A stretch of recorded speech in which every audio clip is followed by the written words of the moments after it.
What's going on YouTube? Today we are talking about a very exciting new camera release, and that is the Sony A9 full frame camera body. First off, I'd like to thank PROCAM for making this video possible by letting me use the Sony A9. PROCAM is a massive camera store in Michigan. There's also a store in Cincinnati and Chicago, and their walls are filled with professional equipment. If you don't happen to be in any of those areas, you can always shop online at procam.com. Let's get into it. The A9 is the newest flagship mirrorless camera from Sony. It features an all-new 24.2 megapixel stacked CMOS sensor. It has a large 3-inch 1.4 million dot touchscreen that also has a tilt screen for viewing the screen at different angles.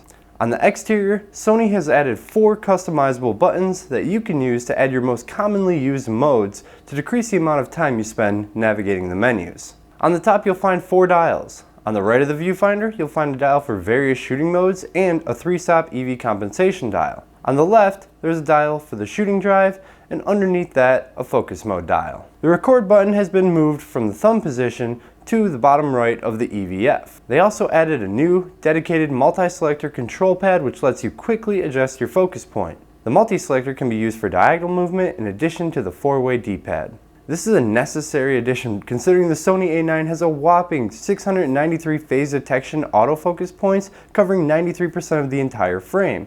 You have the freedom to acquire and track focus anywhere in the frame, far more than any full-frame DSLR. To round out the body, we have the familiar Sony control pad, which features a rotating or clicking control that allows you to navigate the menus as well as certain shooting functions. The vibration-free electronic shutter of the Sony A9 is capable of up to 20 frames per second. The times vary as it can be slowed down when autofocusing between frames, but it's always blazing fast. The electronic shutter can have an artificial shutter sound or be 100% silent if you want to avoid calling attention to yourself. The new stacked sensor design greatly reduces many of the issues of electronic shutters. Rolling shutter, which is a skewing of vertical lines in fast-moving subjects, is almost entirely eliminated in still images. This is due to the sensor readout speed of the Sony A9 being so much faster than previous mirrorless cameras. You will still see some rolling shutter and panning video. It also reduces the intensity of banding caused by pulsating light sources such as fluorescent and LED lighting. I actually couldn't replicate any pulsating from fluorescent tubes despite being in a room filled with them. Now while the readout is quite fast, it's still not instantaneous, so you won't be able to use flash in combination with the electronic shutter.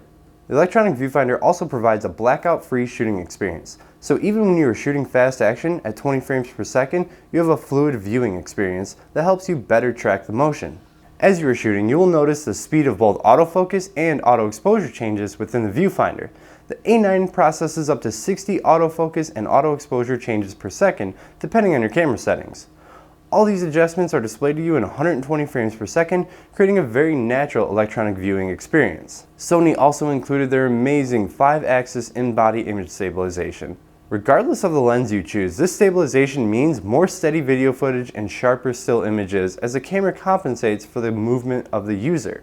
Not only is the stabilization applied to your final images, but you also get the benefit of it in live view. This is the first mirrorless body from Sony to include 2 card slots. Slot 1 is UHS 2 compatible, while slot 2 caps out with UHS 1. On the left side of the body there is a mic and headphone jack, HDMI and multi-port, and a newly added PC sync port and LAN port.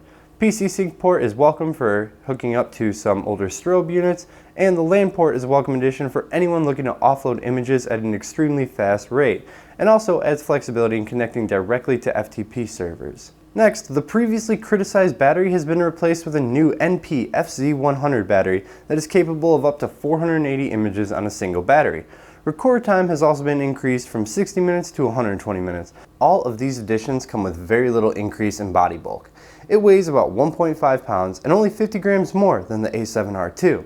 The advances of the A9 are primarily geared towards photographers. The 20 frames per second, 1/8,000th of a second max mechanical shutter speed, and 1/32,000th of a second max electronic shutter speed, and autofocus capabilities all make this out to be an incredible camera for capturing fast-moving subjects. The buffer on the A9 is able to handle over 100 uncompressed RAW files and over 200 compressed RAW files. Although even with the speed of a UHS 2 card, you can expect the camera to fall behind writing those files. The dynamic range at native ISO is a bit lower than what you will find on cameras such as the A7R II. This camera is built for speed, and having a reduced dynamic range decreases maximum file sizes, allowing the A9 to capture and buffer more images at a time.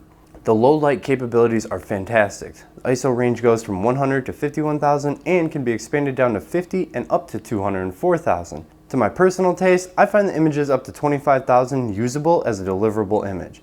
But even at higher ranges, the clarity and noise levels of the files are quite impressive.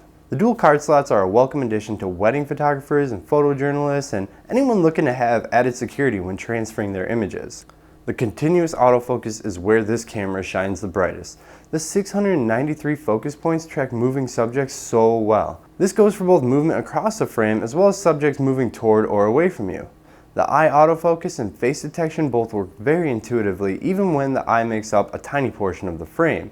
The autofocus is just as impressive in video. In this sample, the subject stays sharp throughout a majority of the clip, even with significant backlighting and a shallow depth of field. For video, you'll still find features such as 4K 30p recording and 1080 120p. While it still may not have the ISO performance of the A7S II, the footage still holds up really well at high ISOs. One thing you won't find on this camera is S-Log2 or S-Log3 profiles, but it does still offer a few options in terms of picture profiles. All in all, this is a really powerful camera geared towards photographers looking to maximize speed. It will be most beneficial to those capturing a high volume of images and working with natural light. The sensor technology is a huge leap by Sony towards the global shutter, which will open up even more possibilities for mirrorless cameras. I hope this quick look at the Sony A9 helped you out. Thanks again to PROCAM for letting me try it out. You can see more information about the A9 with the links in the description. Make sure to join Photography Gear Chat on Facebook to talk about all things equipment. Leave a like if you enjoyed, subscribe if you want to see more, and I'll see you guys next time.